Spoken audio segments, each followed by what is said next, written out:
ओम श्री परमात्मने नमः। सौर वंश के बारे में पद्म पुराण की कथाओं में बखूबी उल्लेख मिलता है।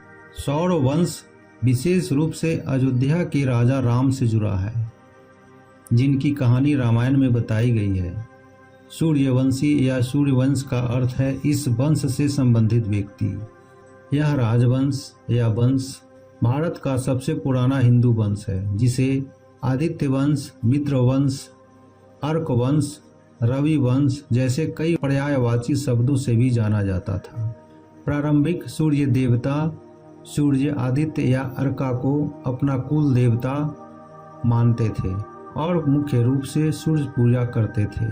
सौर जाति की राजधानी अवध उत्तर प्रदेश में अयोध्या थी। सौर राजवंश के संस्थापक विवस्वान या वैवस्वत मनु, जिन्हें अर्कातनय सूर्य के पुत्र के रूप में भी जाना जाता है, उन्हीं को दुनिया की उत्पत्ति के साथ सह अस्तित्व माना जाता है। विवस्वान नाम का शाब्दिक अर्थ है किरणों का स्वामी, यानी सूर्य या सूर्यदेव।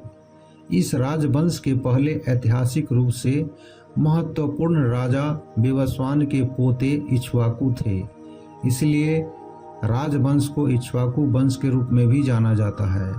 अयोध्या के अंतिम महत्वपूर्ण राजा बृहदबल थे, जिन्हें महाभारत के कुरुक्षेत्र युद्ध में अभिमन्यु ने मार गिराया था। कलयुग के आगमन के बाद अयोध्या में सौर राजवंश के अंतिम शासक सुमित्रा थे, जो ईसा पूर्व 4वीं शताब्दी में हुए थे। मनु द्वारा निर्धारित सौर वंश के राजाओं ने वंशानुक्रम के शासन का पालन किया।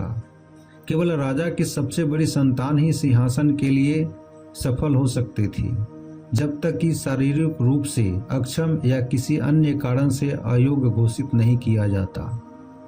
छोटे पुत्रों ने कई प्रमुख ऐतिहासिक क्षत्रिय और वैश्य भी पैदा किए, लेकिन ये राजाओं की सूची में शामिल नहीं है। नमस्कार मित्रों, मैं हूं अरविंद। हमारे YouTube चैनल पर आपका बहुत बहुत स्वागत है। आज हम पद्म पुराण खंड 1 अध्याय 8 के दूसरे भाग बताने जा रहे हैं। कथा आगे बढ़ने से पहले अदिति के बारे में कुछ महत्वपूर्ण जान लीजिए। पुराणों के अनुसार अदिति एक प्रतिष्ठित हिंदू देवी है। पुराणों के आधार पर वे महर्षि कश्यप की पहली पत्नी थी, जबकि वेदों के आधार पर इनका कोई पति नहीं है। ऋग्वेद में इनको ब्रह्म शक्ति माना गया है। इनके 12 पुत्र हुए, जो आदित्य कहलाए। आदित्य, अपत्यम, पुमान, आदित्य। उन्हें देवता भी कहा जाता है, अतः अदिति को देव माता कहा जाता है। संस्कृत शब्द अदिति का अर्थ होता है असीम। अब आगे की कथा समझने में आसानी होगी। गंगा पुत्र भीष्म पुलस्त्य मुनि से प्रश्न करते हैं, हे ब्राह्मण, हे सत्य जानने वाले, मुझे संपूर्ण सूर्यवंश, आदिवंश या सूर्यवंश के बारे में उचित क्रम से बताओ। कृपया मुझे चंद्रवंश या सोमवंश के बारे में भी बताइए। पुलस्त्य ऋषि ने कहा, विवस्वान पूर्व में कश्यप और अदिति से उत्पन्न हुए थे। उनकी 3 बेटियां थी, संज्ञा, रजनी और प्रभा। रजनी ने एक पुत्र को जन्म दिया, जिसे रेवता कहा जाता है। प्रभा ने प्रभात को और संज्ञा ने मनु को जन्म दिया। संज्ञा से जुड़वा बच्चे यम और यमुना का भी जन्म हुआ। त्वष्टा ने अपनी पुत्री संज्ञा का विवाह सूर्य से किया था। संज्ञा सूर्य के प्रचंड तेज को सहन नहीं कर पाई और अपने पिता त्वष्टा के पास वापस चली गई। त्वष्टा ने सूर्य के तेज को कम करने के लिए अपने शरीर से छाया नाम की एक महिला को जन्म दिया। उसने उसके सामने खड़ा होकर कहा, मुझे क्या करना चाहिए? उसने कहा, हे सुंदर छाया, तुम मेरे पति की सेवा करती हो, मेरे बच्चों को मातृ स्नेह से पोषित करती हो, ठीक है? कहकर वह धार्मिक प्रतिज्ञा के अनुसार कामुक आनंद के लिए भगवान विवस्वान के पास गई। भगवान विवस्वान ने भी उसे संज्ञा समझकर आदर के साथ उसकी अभिलाषा की और वैवस्वत मनु के समान रंग होने के कारण मनु संज्ञा का पुत्र के सदृश सावर्णी मनु को उत्पन्न किया। फिर उचित क्रम में उन्होंने त्वष्टा की पुत्री छाया से तप्ती नाम की एक पुत्री उत्पन्न की, जिसका नाम उन्होंने संज्ञा रखा। छाया अपने पुत्र मनु से अधिक प्रेम करती थी, जो पूर्व के ज्येष्ठ मनु थे। उनको यह सहन नहीं हुआ तब यम ने क्रोध से प्रचंड होकर अपना दाहिना पैर उठाकर उसे लात मारने की धमकी दी। छाया ने यम को शाप दिया, यह एक पैर कीड़े और मवाद से भरा होगा और इससे खून निकलेगा। इस श्राप से अपमानित होकर यम ने अपने पिता से कहा, हे भगवान, माँ ने बिना किसी कारण क्रोधित होकर मुझे श्राप दिया है। बच्चों जैसे स्वभाव होने के कारण मैंने अपना पैर थोड़ा ऊपर उठाया। हे प्रभु, मनु द्वारा मना किए जाने पर भी उसने मुझे श्राप दे दिया। शायद वह हमारी माँ नहीं है, क्योंकि वह अपने प्यार में पक्षपात करती है। भगवान विवस्वान ने भी यम से कहा, हे अत्यधिक बुद्धिमान, मुझे क्या करना चाहिए? सुख के बाद दुख किसे नहीं मिलता, या कर्म के प्रवाह को भाव द्वारा भी रोकना मुश्किल है। फिर अन्य प्राणियों के बारे में क्या कहूँ? एक मुर्गा तुम्हारे पैर के कीड़े खा जाएगा, तुम्हारा यह पैर लंगड़ा और आकर्षक होगा। इस प्रकार संबोधित और सांत्वना देते हुए उन्होंने वैराग्य के माध्यम से फलों, झाग और हवा पर निर्वाह करते हुए और ब्रह्मा जी को प्रसन्न करते हुए कई वर्षों तक पुष्कर तीर्थ में कठोर तपस्या की। उनकी तपस्या के बल से कमल जनित प्रसन्न हुए। उन्होंने संसार का आधिपत्य और पितरों का शाश्वत संसार मांगा और धर्मपरायणता और अपवित्रता से भरे इस संसार की परीक्षा ली। हे निर्दोष, इस प्रकार उसने संसार का आधिपत्य, पितरों पर प्रभुत्व तथा धर्मपरायणता और अपवित्रता पर प्रभुत्व प्राप्त कर लिया। जब विवस्वान को संज्ञा के उस कृत्य का पता चला तो वह त्वष्टा के पास गए और क्रोधपूर्वक उसे इसकी सूचना दी। तब त्वष्टा ने उनसे विनय पूर्वक ये शब्द कहे, हे अंधकार को दूर करने वाले, आपकी तीव्र चमक को सहन करने में सक्षम नहीं होने के कारण वह यहाँ मेरे पास आई। मैंने आपसे डर कर उसे दूर रखा। हे आकाश के स्वामी, चूंकि आप अपने पति को अपना इरादा बताए बिना यहाँ मेरे पास आई है, इसलिए कृपया मेरे घर में प्रवेश न करें। इस प्रकार संबोधित करने पर वह निष्पाप शीघ्र ही मरु देश में चली गई और घोड़ी का रूप धारण करके पृथ्वी पर रहने लगी। इसलिए अगर मैं इसके लायक हूँ तो मुझे पर एहसान जताओ।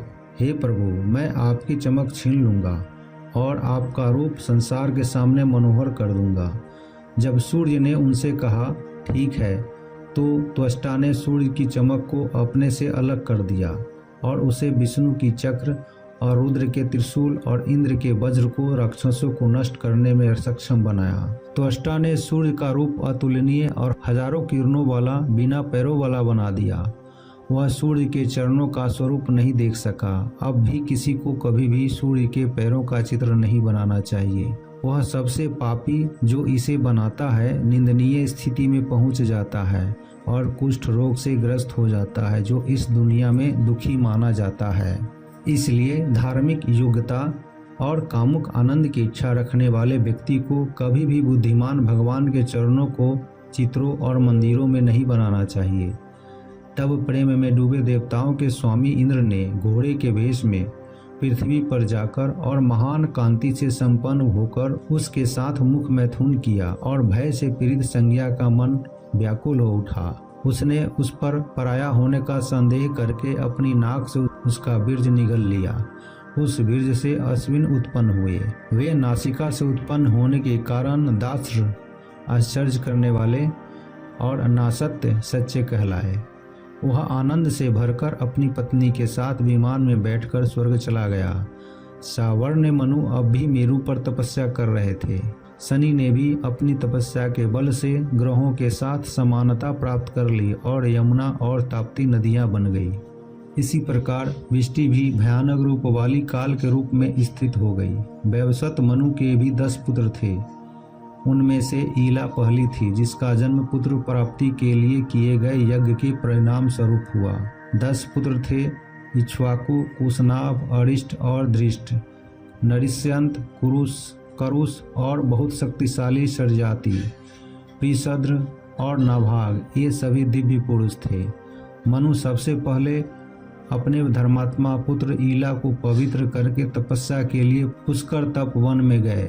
उनकी सफलता के लिए वरदान देने वाले ब्रह्मा वहां आए और उनसे कहा, तुम्हारा कल्याण हो, हे मानवीय, वरदान मांगो।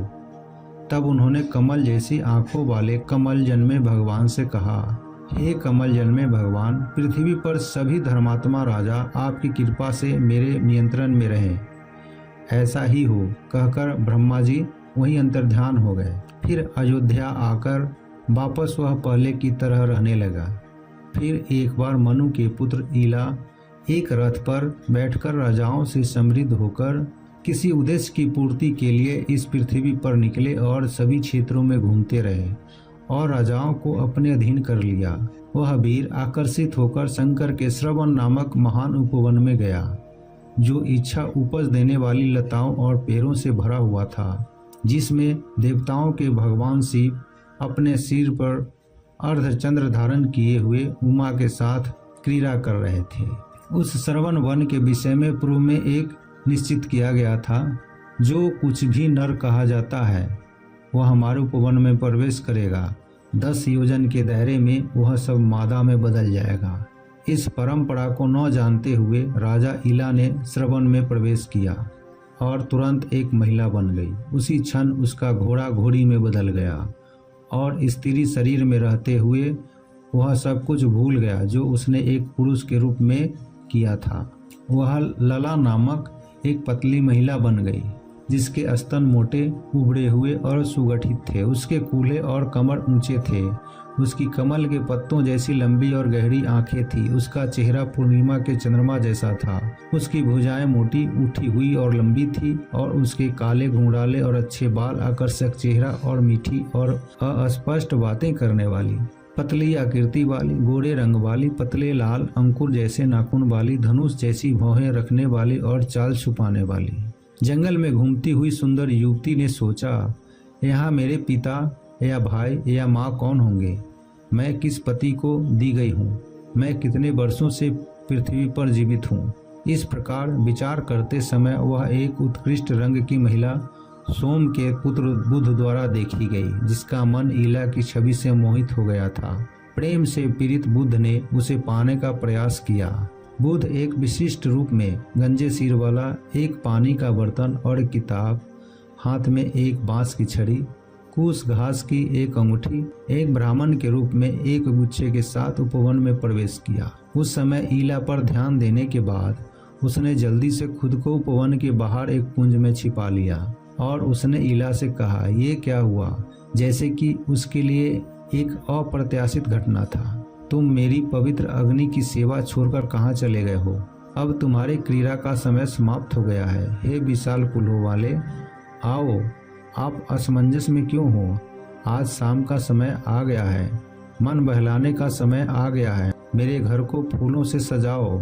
उसने कहा, हे तपस्या को अपना धन मानकर मैं सब कुछ भूल गई हूँ। हे निष्पाप, मुझे अपने बारे में, आपके बारे में, मेरे पति के बारे में और अपने परिवार के बारे में सब कुछ बताओ।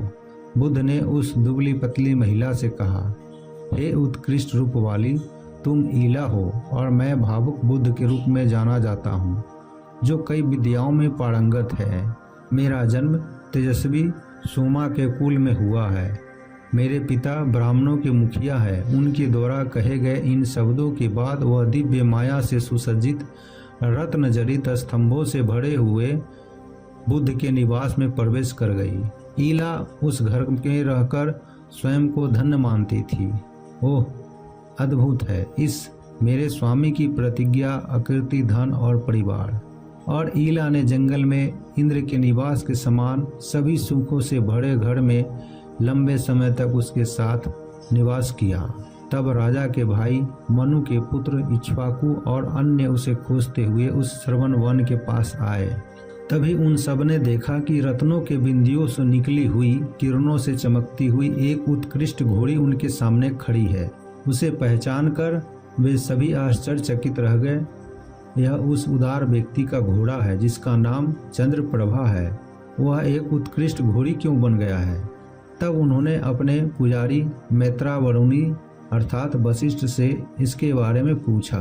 हे मननशील मुनियों में श्रेष्ठ, हमें बताइए कि यह असाधारण स्वरूप क्या है? वशिष्ठ ने भी अपनी दिव्य अंतर्ज्ञान से यह सब जानकर कहा। पूर्व में श्रवण में शंभु की पत्नी द्वारा एक शर्त रखी गई थी, जो इस पुरुष इस उपवन में प्रवेश करेगा वह एक महिला बन जाएगा। राजा के साथ यह घोड़ा भी मादा बन गया। त्रिशूलधारी भगवान शिव को प्रसन्न करते हुए ऐसा प्रयास करे कि यह ईला फिर से कुबेर के समान पुरुष रूप में बदल जाए। विभिन्न स्तुतियों के साथ उन्होंने पार्वती और परम भगवान शिव की स्तुति की। उन दोनों ने कहा, शर्त गंभीर है, वास्तव में क्या उचित है? इक्ष्वाकु के अश्व यज्ञ से प्राप्त होने वाला फल हमें देने के बाद वह वीर निसंदेह एक नीच व्यक्ति होगा। ठीक है, कहकर वैवस्वत के वे सभी पुत्र वहां से चले गए। अश्व यज्ञ के समाप्त होने के बाद ईला एक नीच व्यक्ति बन गया। वह बहादुर एक महीने के रूप पुरुष और दूसरे महीने के लिए महिला बन गया। बुध के घर रहकर ईला गर्भवती हुई और उसने अनेक सद्गुणों से संपन्न एक पुत्र को जन्म दिया। बुध उस पुरुष को उत्पन्न करके पुनः स्वर्ग चले गए। फिर ईला के नाम पर वह क्षेत्र ईलावृत बन गया। चंद्र और सौर कुल में जन्मे राजा ईला ने अपना कुल बढ़ाया। इसी प्रकार पुरु से वंश बढ़ाने वाले पुरुरवा का जन्म हुआ और राजा इक्ष्वाकु को सौर वंश का बताया गया था।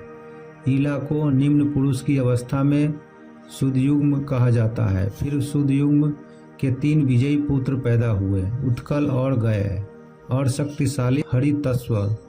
उत्कल शहर का नाम उत्कल है, गया का तो गया है। इसके दक्षिण में कुरु देश के साथ साथ हरितस्व का क्षेत्र कहा जाता है।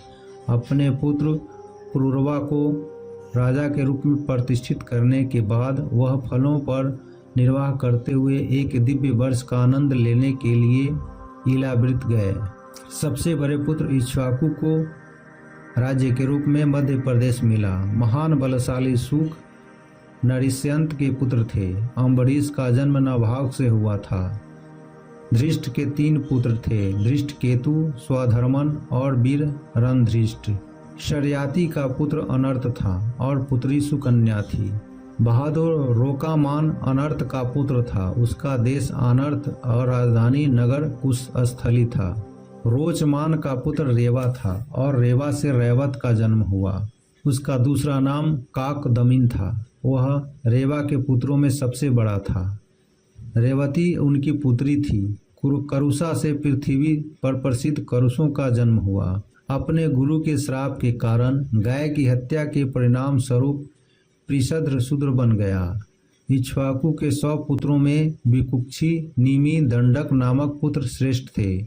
उनके अन्य 50 पुत्र मेरु के उत्तर में सर्वश्रेष्ठ राजा बने। 100 में से 48 मेरु के दक्षिण के राजा माने जाते थे। सबसे बड़े पुत्र से ककुस्थ का जन्म हुआ। उसका पुत्र सुयोधन था। उनका पुत्र पृथु था। विश्व उन्हीं पृथु का पुत्र था।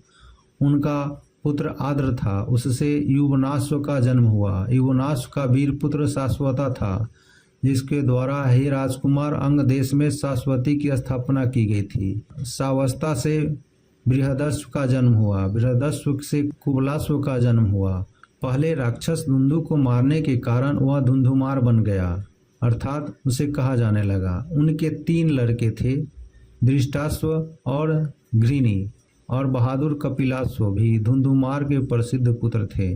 दृष्टाश्व का पुत्र प्रमोद था और उसका पुत्र हयर्श्व था। हयर्श्व का पुत्र निकुंभ और उससे सहताश्व का जन्म हुआ। अकृताश्व और रानाश्व सहताश्व के 2 पुत्र थे। रानाश्व का पुत्र युवनाश्व और उससे मंधात्र का जन्म हुआ। मंधात्र से पुरुतकुत्स, मुचुकुंद और बहादुर शक्रमित्र का जन्म हुआ था। नर्मदा के प्रति दुस्साह पुरुतकुत्स के पुत्र थे। दुस्साह का पुत्र संभूति था। उनसे त्रिधनवन उत्पन्न हुआ। त्रिधनवन से जन्मे पुत्र को त्रयारुण के नाम से जाना जाता है। उनके पुत्र सत्यव्रत थे। उनके पुत्र का नाम सत्यरथ था। उनके पुत्र हरिश्चंद्र थे। रोहिता का जन्म हरिश्चंद्र से हुआ था। रोहित से वृक और वृक से बाहु का जन्म हुआ। सगर उनके पुत्र थे जो बहुत धार्मिक राजा थे। सगर की 2 पत्नियां थी, प्रभा और भानुमति। पुराने दिनों में वे अर्वाग्नि को शांत करते थे और ने उनसे प्रसन्न होकर उन्हें उनकी इच्छा अनुसार उत्कृष्ट वरदान दिया। एक ने 60,000 पुत्र मांगे, दूसरे ने दौड़ जारी कर रखने के लिए एक बेटे को चुना। प्रभा ने कई पुत्र चुने, भानुमति ने एक पुत्र चुना। यदु परिवार की प्रभा ने 60,000 पुत्रों को जन्म दिया, जिन्होंने घोड़े का पीछा करते पृथ्वी खोदी और विष्णु द्वारा एक समूह में जला दिया गया। असमंजस का प्रसिद्ध पुत्र अंशुमान था, उनका पुत्र दिलीप था। उनसे भागीरथ का जन्म हुआ, जिन्होंने तपस्या करके गंगा को पृथ्वी पर उतारा, जिसे उनके बाद भागीरथी के नाम से जाना जाता है।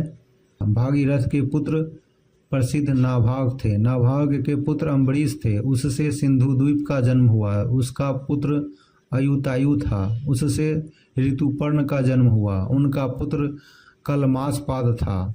सर्वकर्मन का जन्म उन्हीं से हुआ माना जाता है। उनके पुत्र अनारण्य थे, उनका पुत्र निघ्ना था। निघ्न के 2 पुत्र थे, अनामित्र और रघुत्तम। शत्रुओं का नाश करके अनामित्र वन में चला गया। रघु से दिलीप और दिलीप से अज का जन्म हुआ। अज से दीर्घबाहु का जन्म हुआ और उससे दीर्घबाहु प्रजापाल का जन्म हुआ। उनसे दशरथ का जन्म हुआ। उनके नारायण के स्वभाव के 4 पुत्र थे और राम उनके सबसे बड़े पुत्र थे। उन्होंने रावण का नाश किया और रघुवंश को बढ़ाया। भार्गवों में सर्वश्रेष्ठ वाल्मीकि ने उनकी जीवनी की रचना की। उनके पुत्र का नाम कुश था, जिसने इक्ष्वाकु वंश को बढ़ाया। अतिथि का जन्म कुश से हुआ और निषद उसका पुत्र था। निषद से नल का जन्म हुआ और उनसे नवस का जन्म हुआ। नवस से पुंडरीक उत्पन्न हुए और उनसे क्षेम धनवन उत्पन्न हुए। उनका पुत्र वीर देवानिक था। उसका पुत्र अहिनागु था, उससे सहस्त्राश्व का जन्म हुआ। उससे चंद्रावलोक का जन्म हुआ और उससे तारापीठ का जन्म हुआ। उनके पुत्र का नाम चंद्रगिरी था। उससे श्रुतायु का जन्म हुआ, जो भरत युद्ध में मारा गया। उनके परिवार में केवल 2 नल ही विशेष रूप से प्रसिद्ध थे, वीरसेन के पुत्र और राजा नैषद अर्थात निषद के पुत्र। ये विवस्वत वंश के राजा थे, जो भरपूर उपहार देते थे। इस प्रकार इक्ष्वाकु वंश के महत्वपूर्ण राजाओं का वर्णन किया गया। जय श्री कृष्णा, जय श्री कृष्णा।